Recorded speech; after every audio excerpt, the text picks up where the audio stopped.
எங்க இருக்குன்னு சொல்லு, நான் அதை எடுத்துக்கிட்டு போயிடுறேன். ஏற்கனவே நேரமாச்சு அப்படின்னு சொல்லி பாட்டி கண்ணு மூடி வேண்டிக்கிட்டு இருந்தாங்க. ரொம்ப நேரமும் ஆச்சு. அவங்க கண்ணை திறந்து பார்த்தாங்க. அங்க நிதியும் இல்ல, எதுவும் இல்ல. ரங்கம்மா பாட்டிக்கு ரொம்பவும் கோவம் வந்துருச்சு. அவங்க உடனே கோவமா, என்னம்மா இது, என் கிழிஞ்சு போன போர்வைய ஒருத்தனுக்கு கொடுத்தேன், என்கிட்ட இருந்த சாப்பாடை இன்னொருத்தனுக்கு கொடுத்தேன். ஆனாலும் நிதி கொடுக்காம நீ என்ன ஏமாத்த பாக்குறியா? என் போர்வையையும் என் சாப்பாட்டையும் எனக்கு திரும்ப கொடு.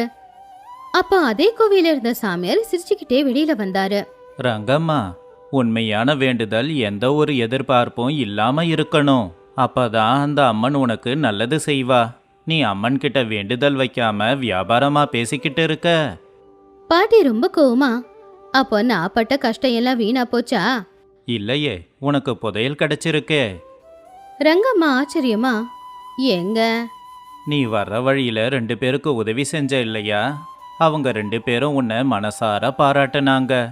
அதுதான் உன் வாழ்க்கையில உனக்கு கிடைச்ச பெரிய புதையல். நீ மனசார உதவி செய்யலனாலும் அவங்களுக்கு உதவி செஞ்ச இல்லையா?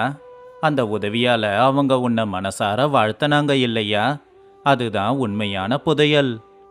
அதுக்குள்ள பாட்டி உதவி செஞ்ச அந்த 2 ஆட்களும் ஊரோட தலைவரும் ஊர்ல இருக்கிற ஆட்களும் அங்க வந்தாங்க.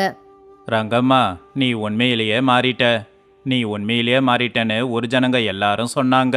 எப்படியோ நீ நம்ம ஊர் மானத்தை காப்பாத்திட்ட. அத கேட்டு ரங்கம்மா ஆச்சரியப்பட்டாங்க. அவங்க அந்த மாம்பழத்தை பார்த்தாங்க. இப்ப அந்த மாம்பழம் சாதாரண மாம்பழமா தான் தெரிஞ்சுது.